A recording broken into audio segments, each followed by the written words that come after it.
Australia, January 2004. The final chapter of an epic saga, India vs Australia. The series, logged at 1-1. This wasn't just cricket anymore. This was a battle of titans. India, riding high on a historic victory in Adelaide, was inspired by the wall-like resilience of Rahul Dravid and the heroics of Ajit Agarkar with the ball. But Australia? They rode back at Melbourne's Boxing Day test, reminding the world why they were the undisputed champions.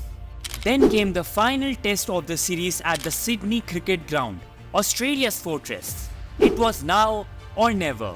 But amidst the twists and turns of this series, there was one curious storyline unfolding. The story of a man, a legend, grappling with the one thing that had never betrayed him, his own form. Sachin Tendulkar, the master blaster, the colossus of Indian cricket, was struggling, and struggling badly. For over a decade, Tendulkar had been a nightmare for bowlers. From his first 100 on Australian soil in 1992 to his unforgettable 155 in Chennai against Shane Warne, Tendulkar had carried India's hopes across the cricketing world. But in this series, he was a shadow of himself. He wasn't contributing. Sehwag, Dravid, Lakshman and even Akash Chopra were chipping in. But Sachin, he looked lost.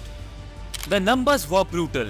0, 1, 37, 0 and 44. That's a total of just 82 runs in 5 innings. This from the man who had single-handedly carried the weight of Indian batting in Australia before. Caught behind thrice, LBW twice, 2 ducks. And all from a shot that had once been his greatest weapon, the cover drive. Yes, the cover drive, the shot that brought him thousands of runs, was now his biggest enemy. The Australians had worked him out. They peppered the offside with deliveries just outside the off stump, waiting for him to nibble. And more often than not, Tendulkar fell for it. Edge, out. After yet another failure, Sachin did what he always did. He called his brother Ajit, who wasn't just a sibling, he was Sachin's cricketing guru.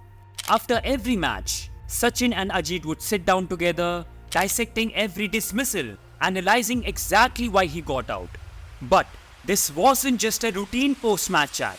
This was a conversation that would change the course of Sachin's career. Ajit remarked that while he did not believe there was a technical flaw in Sachin's game, there was a mental issue with his shot selection. He wanted Sachin to reflect on the shots that had got him out and even challenged him to stay not out in that test match. And confidently said, "I don't think any bowler can get you out." A challenge to not just score runs, but to survive, to outlast the best bowlers in the world. Sachin accepted the challenge, and the next day, the world was about to witness something that had never been seen before in the cricketing world.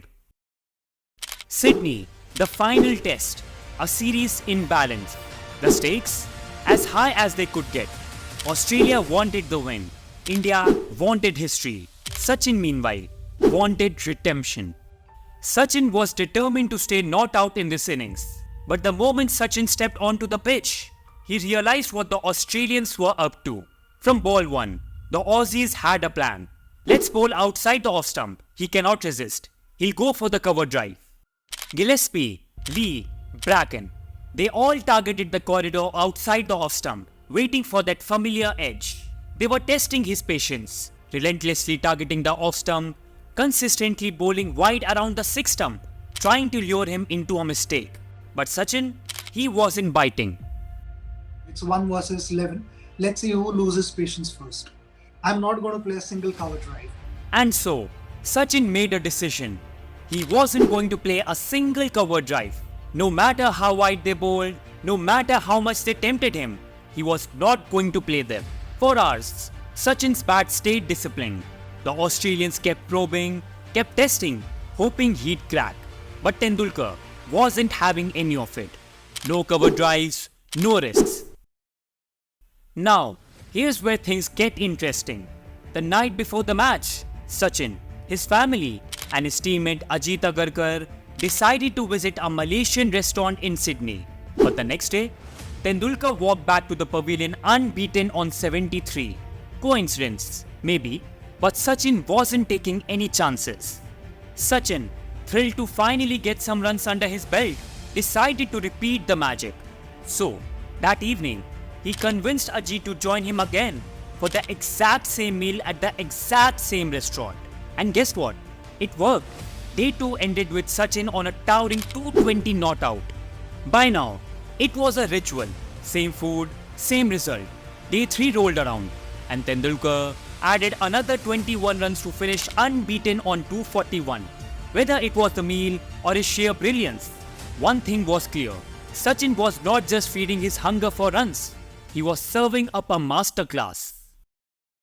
Day 3. By now, the Australians were desperate. They had tried everything. Pace, spin, short balls, wide balls, but nothing worked. Tendulkar was in complete control. He had batted for over 600 minutes. He had faced 436 deliveries. But still, not a single cover drive. 33 boundaries, none through the covers. Can you imagine? The man who made a career out of driving through the covers did not play the shot even once in 613 minutes of batting. Sachin Tendulkar, the man whose form had been questioned throughout the series, had delivered a masterclass in restraint, patience and mental strength. Australia had tried to break his patience, but in the end, it was the Australians who crumbled. For 3 days, they waited for the cover drive.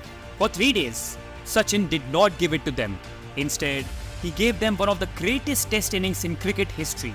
Sachin has played some amazing innings throughout his career, but none with more discipline and determination like his 241 against Australia at the Sydney. And as a matter of fact, that innings also marked a pivotal turning point in Tendulkar's test career, transforming his fortune from one of his worst years in terms of average to his best. Some innings are remembered for their brilliance, others for their sheer determination. Sachin Tendulkar's 241 in Sydney, it was both a masterclass in self-control, a testament to the genius of a man who could reinvent himself even in the toughest of times. No cover drives, no mistakes, just pure, unbreakable discipline. So guys, that's it for today's video, but don't go anywhere. If you are curious about how Virender Sehwag revolutionized the art of opening batting, check out the video displayed right now. Don't forget to like, share and subscribe to my channel for more videos like this. Until next time, keep watching this beautiful game. See you soon.